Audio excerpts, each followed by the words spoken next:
ചെമ്മന്തിൽ ഇളക്കുന്നതും അല്ലെങ്കിൽ സൈഡിലത്തെ ആ മുള്ളൊക്കെ കട്ട് ചെയ്യുന്നതിലും ഏറ്റവും എളുപ്പമുള്ള മാർഗ്ഗം എന്ന് വെച്ച് കഴിഞ്ഞാൽ നമ്മൾ കത്രിക തന്നെ ഉപയോഗിക്കുക.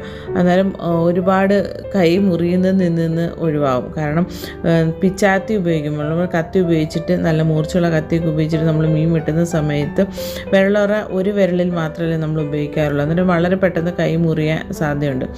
സാധാരണ നല്ല സ്പീഡിൽ ചെയ്യുന്നവരെ സംബന്ധിച്ചോളം പറയാമല്ല, തുടക്കക്കാരെ സംബന്ധിച്ചോളം ഭയങ്കര ബുദ്ധിമുട്ടായിരിക്കും. എപ്പോഴും കൈ മുറിയാൻ സാധ്യത. പ്രത്യേകിച്ച് ഈ കരിമീൻ വെട്ടുന്ന സമയത്ത് അതിൻ്റെ സൈഡുകളിലൊക്കെ നല്ല മുള്ളുകളില്ലേ, അത് നമ്മുടെ കയ്യിൽ കൊണ്ട് കയറി മുറിയും. അതുകൊണ്ടാണ് കത്രിക ഉപയോഗിക്കുന്നതാണ് ഏറ്റവും എളുപ്പമുള്ള മാർഗ്ഗം. ഒരു കത്തി ഉപയോഗിച്ചിട്ട് ഇതുപോലെ ഇതൊന്ന് ജസ്റ്റ് ഇങ്ങനെ ഒന്ന് വടിച്ചെടുത്താൽ മാത്രം മതി. നല്ലപോലെ ക്ലീൻ ആയിട്ടുണ്ട്. കറുത്തിരുന്ന കരിമീൻ നല്ലതുപോലെ വെളുത്ത് വന്നിട്ടുണ്ട്. അത്ര സിമ്പിളായിട്ടുള്ളൊരു കാര്യമാണ്.